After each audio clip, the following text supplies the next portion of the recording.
Welcome to the Unstuck podcast. I'm your host, Sean Miner. This weekly no-fluff mindset show arms you with the practical tools you need to get unstuck so you can get exactly what you want out of life. Remember, when you change your mind, your life will follow. Let's get into today's episode.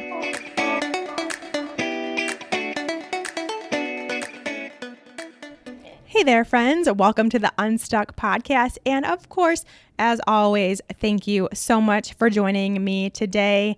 It's the Tuesday edition of Unstuck, which means we're going a little unscripted, a little off the cuff, and we're answering a listener question for today's episode. Before I get into that, just a quick reminder, if you haven't already started your 7-day Get Off Autopilot challenge, you better get going.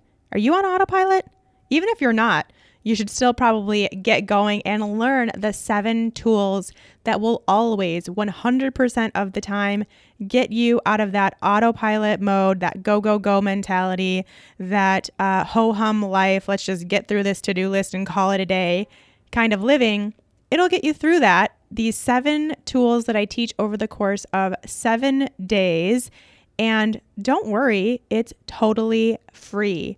All you have to do is go to seanminer.com/autopilot-challenge, and that will be linked for you in the show notes. Of course, just head there and get started on your 7 days to get off autopilot. It's a mini course, it's a challenge, it's all the above, and it only takes 15 minutes a day, and you'll get 1 email at the beginning of the day. So not super crazy intensive, but very doable and very life-changing if you do it.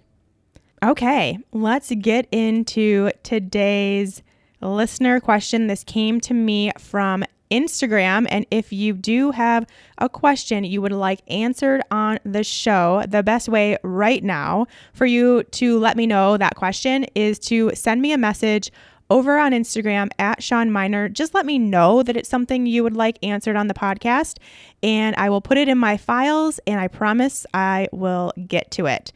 This one is about food. We're going into a little bit of diet mentality, food fears, food beliefs, that kind of thing today, which is one of my absolute favorite topics. Of course, I love talking about food. I'm a nutritionist, but also it's something that I have fully 100% been involved with in my own life. I have a long history of dieting behaviors, of going on every single kind of diet, of severely restricting my calories, of listening to every other person tell me what to eat besides myself. I've been through a lot, like 20 plus years of all of that, and it's now something that I was able to overcome in my own life, and something I see so many women struggle with in their lives. And it really was the catalyst to get the Unstuck podcast going and the Unstuck project created too, because you can get yourself out of it too, and you can use your intuition to guide you with your choices and your behaviors, but it takes some work. It takes a lot of digging. It takes some time and some energy, but it is so worth it. And it really is something that until you do that work, you're going to be stuck. You're going to be up against a wall. You're going to try diet after diet after diet. You're going to attempt to lose weight millions of times and lose and gain, or just have it not work at all. Your body is fighting against you, fighting against that behavior, and it's going to win. So I'm just super passionate about it, as you can tell. So there will be much more talk about this in the future on this show. So I just like to mix it all up, because we're all dealing with a lot more that's keeping us stuck than just diet behavior. This is a big one, but it's not all of it. And for me, it's fun to talk about everything. And I think it's fun for you all to learn and hear about everything and not just one particular topic, because, we have a lot going on. We have a lot going for us, and we need to hear about all of it. Okay, this question is, Why can't I stop eating bread even though I know it makes me feel terrible? The amount of times I've gotten this question, it's a lot. And of course, there's many other things that you can substitute bread with in your life. Why can't I stop eating ice cream even though I know it makes me feel terrible? Why can't I stop eating chips even though I know they make me feel terrible? There's tons of things that we can substitute that for, but we're going with the bread theme today because it is a big factor in this particular listener's story. And I think you will also find that whatever your thing is, there's also a big story behind that particular thing. Before I get into my answer, let me give a backstory here because this is really going to set the stage quite a bit for what's going on with this particular gal. So, a few things. First of all, her doctor told her that she was very intolerant to gluten and close to celiac disease. So she doesn't actually have celiac, which is the autoimmune disease that makes you extremely intolerant to gluten, but she does have gluten intolerance. She also had a tough childhood, and at dinner during childhood, that bread basket that her mom put down every night was the way to keep the peace. It was basically the way to keep everyone from talking, which then I'm assuming led to some arguing or something like that where things got tense. So everyone just ate the bread, and that was how they got through dinner as a family. So now she sees bread, she said this herself, quote unquote, temporary sadness cure. I think a lot of us can relate to that and have that thing, that food that is our temporary sadness cure. And because of this association she now has, she reaches for bread to feel better, even for little subtle things. And the example she gave me was that day she had just eaten lunch. She was very full and satisfied and knew there was bread in the house that her husband had and went for that bread after lunch just because she didn't want to go back to work and she was feeling very unmotivated that day and kind of felt bad about herself for feeling that lack of motivation. So instead of working through it, she went to the bread. And now her question really is, yes, of course, why can't I stop doing this? Like, what the heck am I doing here? But also, how can she talk to herself in these scenarios to pull herself out of what she's doing here? All right, so this is what we have going on. That's the backstory. Now, for me, what I see in here really boils down to a few deeper questions that I want to answer. Question number 1, why do I sabotage myself and engage in self-destructive behaviors? Question number 2, why do I use food as a coping mechanism? And then question number 3, why is bread, or insert your food of choice there, more than just bread to me? Why is bread more than just bread in my eyes? Let's break each one of those down. Why do I sabotage myself? Self-sabotage happens because of a story. And there are many, many, many, many possibilities of the stories that could be playing in your head. A lot of them sound something like, I don't deserve XYZ, I'm not good enough to XYZ, I'm not worthy of XYZ, kind of fill in the blank there, or I'm to this, or I'm to that. A lot of them start with I or I'm because they are stories or beliefs that you have about yourself, and they are learned things about yourself, and they're often, like very, very, very often, not true. However, they are true according to your subconscious mind. It has stored it as the truth, which means it is going to do everything in its power to make sure it adheres to that truth. So on the outside and to your conscious mind, this looks like sabotage. This looks like, I know this hurts my belly when I eat it. I know I feel bloated. I know I get a headache. I know this isn't good for me, blah, blah, blah. But I'm still doing it. And that on the outside to the surface to what you can see and feel and think is like, oh, I'm totally sabotaging myself. I am having this destructive behavior and I'm going against what I know I want for myself. What the heck is going on? But what you're actually doing is just adhering to what your subconscious mind has stored as true. So you're actually going with what the dominant part of your mind, the subconscious, thinks is true. So you're doing everything right according to your subconscious mind.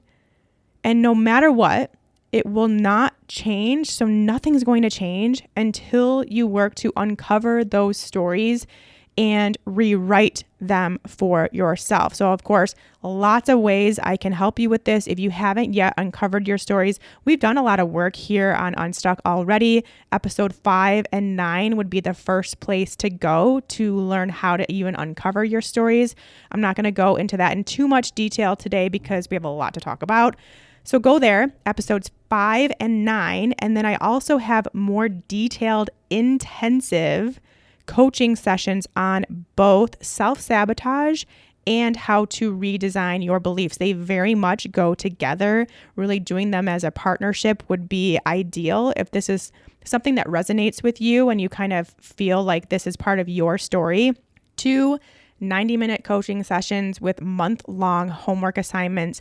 Afterwards, you can head to shawnminer.com/coaching-library. Of course, will be linked in the show notes there. So lots of ways I can help you with that. If you still are there, if you're not sure those stories and what your subconscious mind is leading you to do, start there.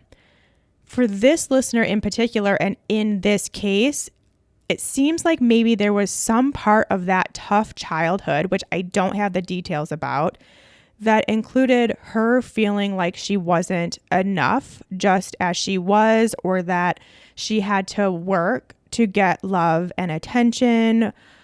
Just there's so many different variables that when we're 5 years old or 7 years old, 9 years old, how we perceive something, how it gets translated and then stored in our minds might be totally different from what actually happened, but that is irrelevant. What we need to know is what we got from that scenario or that situation or what that person said and stored it as the truth. So it doesn't have to be like her parents said, oh, you're not worthy, or you're not enough, or you need to work in order to get my love and attention. Of course not. No, that's not what it was. But it might have been more of like an action thing where there wasn't a whole lot of attention unless she did something well, or she didn't feel like she was enough or what her parents wanted her to be or whatever. And so then the subconscious mind associates, okay, when I feel this, then I eat the bread. It's like this, we just always go for that story. So I am not worthy, so I eat bread. Like I'm just proving this true. I'm proving this true. I'm proving this true. So first step, of course, why do I sabotage myself? Find those stories, those limiting beliefs, especially around that particular thing. We have them about most everything that goes on in our lives, most actions we take, who we are, who we date, the career we get into, our health issues, our body. We all have a story around all of this, and it's a matter of digging it up and getting it to the surface and finding out what's really going on. And then, of course, retraining it, redesigning it, reconfiguring, reprogramming. There's so many ways you can go about it to get the truth actually into your subconscious mind. All right, so that's the first one. That's as far as I'm going to go with that. Of course, again, like I said, lots of different ways you can dive into that further. But now let's move into the second deeper question, which is, why do I use food as a coping mechanism? Huge, huge, huge, huge one. We probably all at some point in our lives, and a lot of us still to this day, use food as a coping mechanism. Let me just start by saying that is okay. Please don't be ashamed or embarrassed or feel anything negative about using food as a coping mechanism. It's okay. But now let's dive into why. And the answer really is because that's how you were trained, probably from a very young age, or even as we got older and older, it just solidified and solidified. This one is super clear for this listener. She was trained from a very young age to use bread to cope and get through those unwanted feelings or those awkward situations or not wanting to be a part of an argument. And instead, that bread led her to temporary happiness. It led her to not feel and to not experience, and was kind of that blanket that made it okay, made things at the dinner table somewhat tolerable. And so that association is there and will always be there. It is what you were trained to do. And this is very often why we go towards these foods, regardless of if we're full or they make us feel bad or we don't even really want them. We have these self-destructive behaviors because we learned how to do that, and we haven't found another way yet. And just remember, your learned behaviors and your stories will always win out, even over your intuition. They will always win out. So it is really necessary for you to change them, for you to find them and change them. When you do find yourself in this self-destructive tendency, especially in that moment, and you're about to self-sabotage, you're about to do something you don't actually want to do or doesn't actually feel good, this is what I call practicing the pause, and it really comes in handy here. In the moment, and I know this can be a challenge, but in the moment, just see if you can give yourself 1 minute of time, 1 minute of clarity and attention before you take action. And in that 1 minute, you're going to get present and you are going to connect with yourself.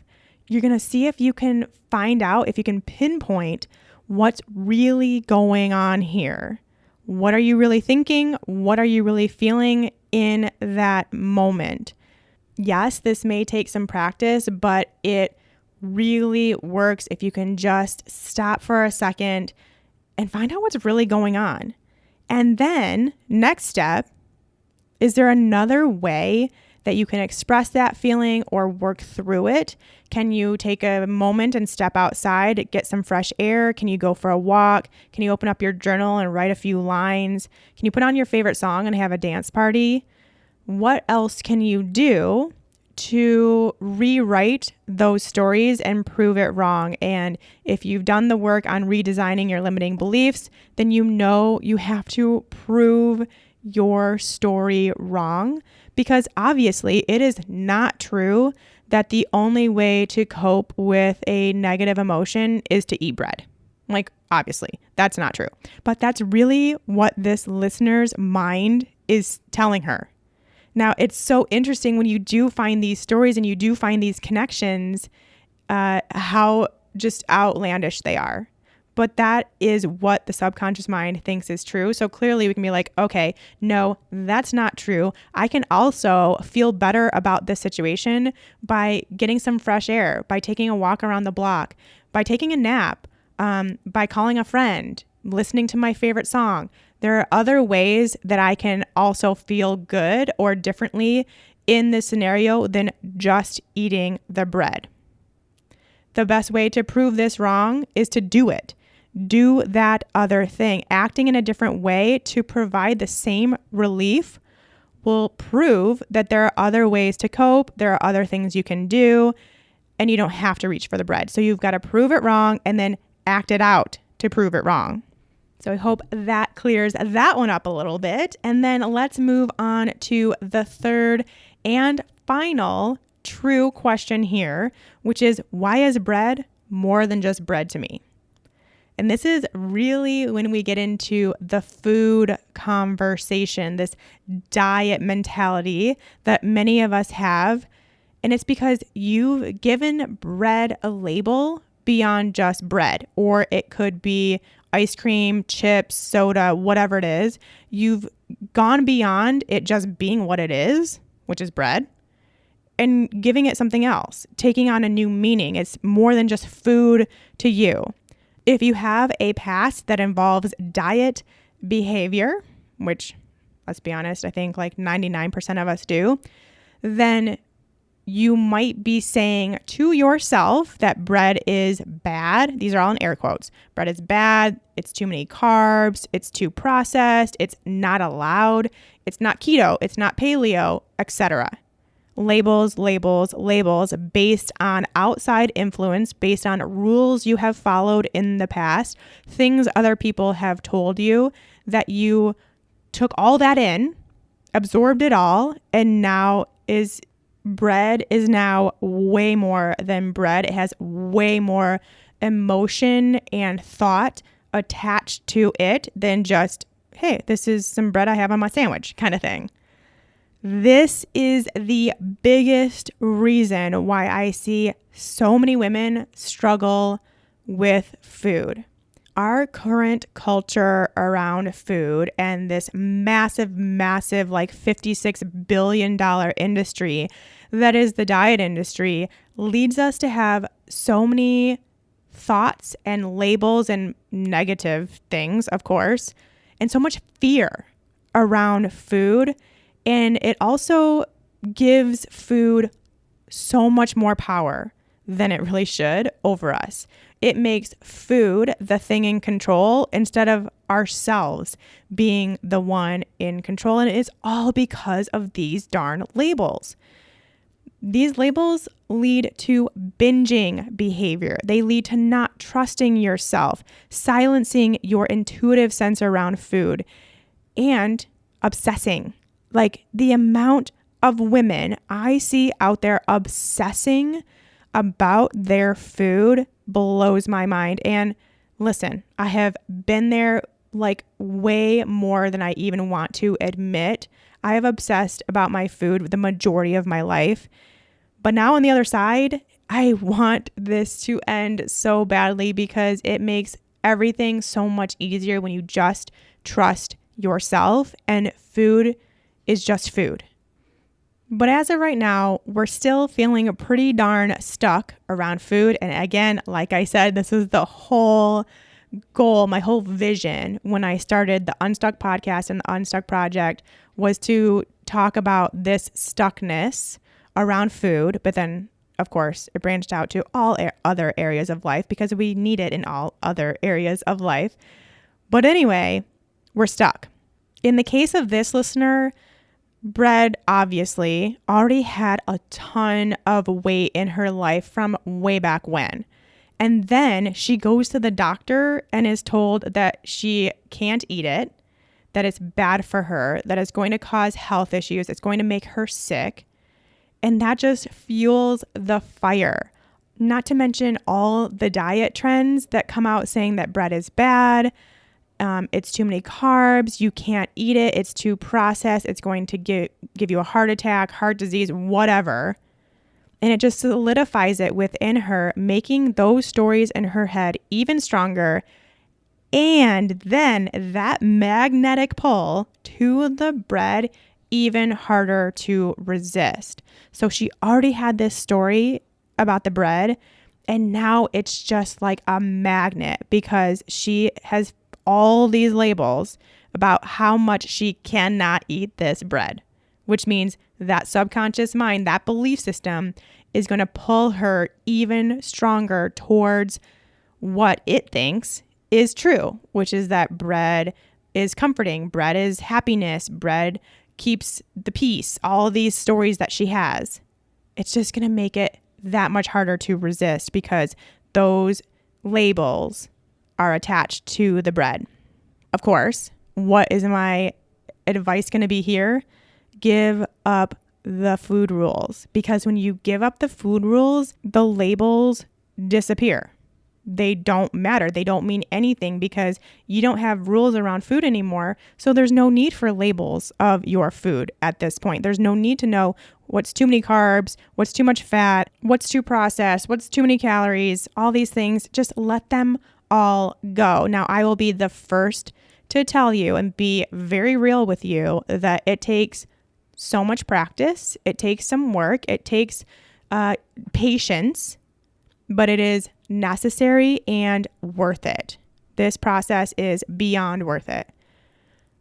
The biggest thing that helped me was constantly reminding myself that food was just food. It's the mindset and the thoughts and the emotions around food that gives it either positive or negative power, or it can just remain neutral. And when we can see it for what it really is, which is nourishment, energy, a pleasurable experience, something that's keeping you alive and full of life, then we take back the power and food can remain neutral. And also, we know that our mindset and thoughts about food is what's really determining our experience. So then if you want a different experience around food, work on your mindset, not on your food choices. So that's my advice here, is to give up that diet mentality. See what you can do to not give those labels any power. And just to give you a little inside scoop, I will be talking about this a lot more, and it will be a free seminar coming up shortly. So stay tuned, be on the lookout for that. If this is something that you know you need and you know you want, I'm going to be doing a little bit of a food freedom talk coming up very soon. Be on the lookout for that. But that's really my biggest advice here. You've got to give up those food rules. You've got to give up those labels and see food for what it really is, and use and trust your intuition. You can do that for all of life, even your food choices. Now, let's wrap this all up. So my answer to the question of how can I pull myself out of this is to allow yourself that 1 minute of presence before you make the move and connect with a few things here. First of all, what are you thinking and feeling? What's causing this desire to eat bread? What else can you do to prove to yourself that bread isn't the answer? So that's what to do in that 60 seconds that you're giving yourself. And then what to do beyond that is to start really paying attention to what bread is to you. Is it bad? Is it off limits? Is it too many carbs? What labels do you have around that thing? And can you work through that story too? What is the story there? Where did that come from? Can you see the bread as just what it is, which is bread, some flour, some water, some yeast? Can you, by way of seeing those labels as just stories and working through some of the other stories you have around bread, can you take back that power that bread has over you? So I hope that helps everyone that has some sort of food that they just know they don't actually want to eat, but then they still eat it, and it makes them feel terrible, gives them a stomach ache, gives them a headache, makes them sleepy, whatever. I think we all have that food, and sometimes we still go for it. I want you to work your way through these questions, do the work, and see what comes up. I have one last tip for you before we close, which is don't feel bad when you eat the bread.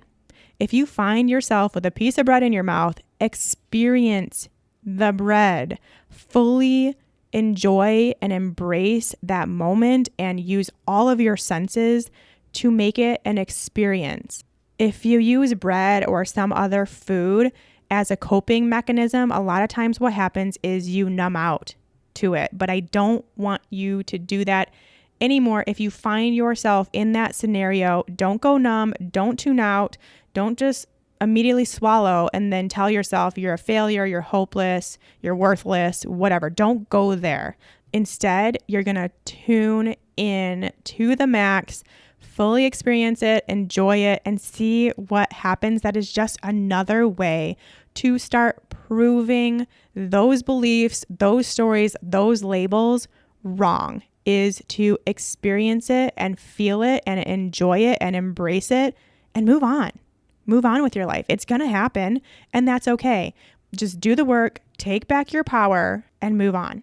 All right, my friends, that's it for today. Again, remember, if you would like your question answered on the show, send me a message over on Instagram at Sean Miner is where you can find me.